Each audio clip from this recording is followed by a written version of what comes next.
saw above me, and in the skyway I saw below me the golden valley.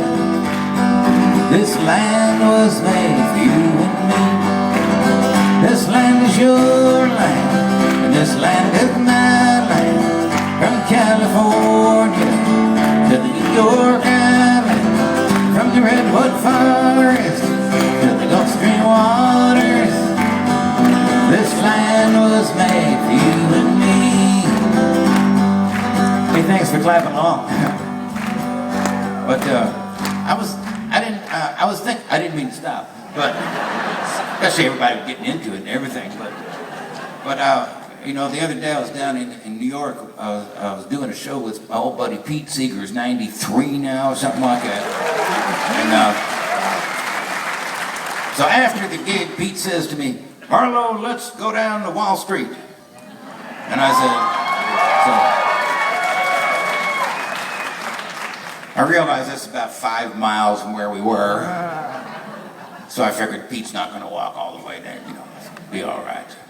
But he had bought 2 canes that day. So he was ready to march.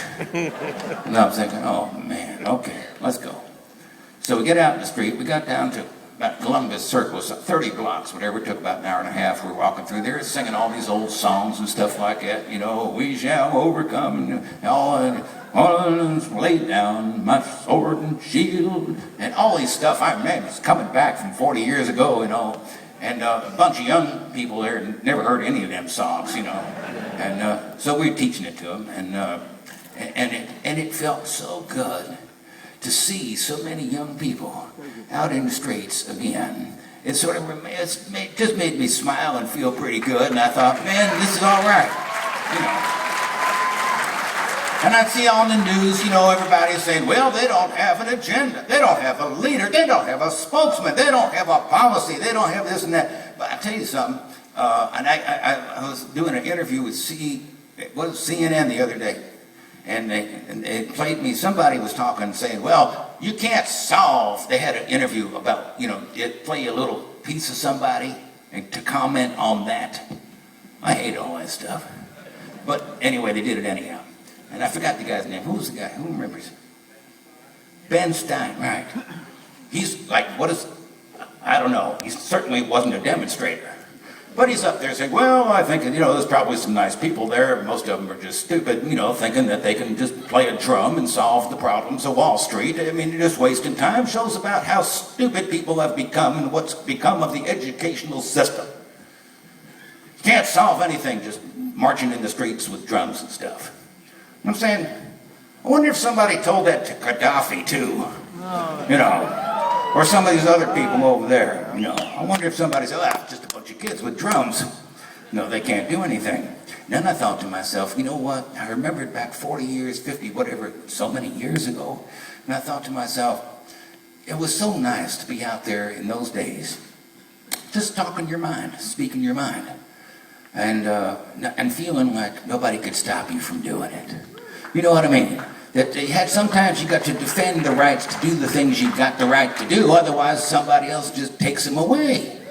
And I was thinking of that when I saw Hank Jr. or something got in trouble the other day for saying something, I forget what it was. And I wrote him a little letter. I said, you know, Hank, you don't have to apologize for saying anything. The truth is, what's more dangerous to America is feeling like you got to keep your mouth shut to make some money in this world. That's a hell of a lot more dangerous than saying the wrong thing. It's true.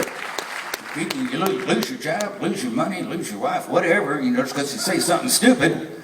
I mean, that's bad enough, but keeping your mouth shut about it so you don't lose any of that is even worse. And so I feel like, you know, I feel like a kid again. I feel like there's nothing too stupid that I could say. And believe me, I've thought of some stupid stuff over the years. Ask my kids.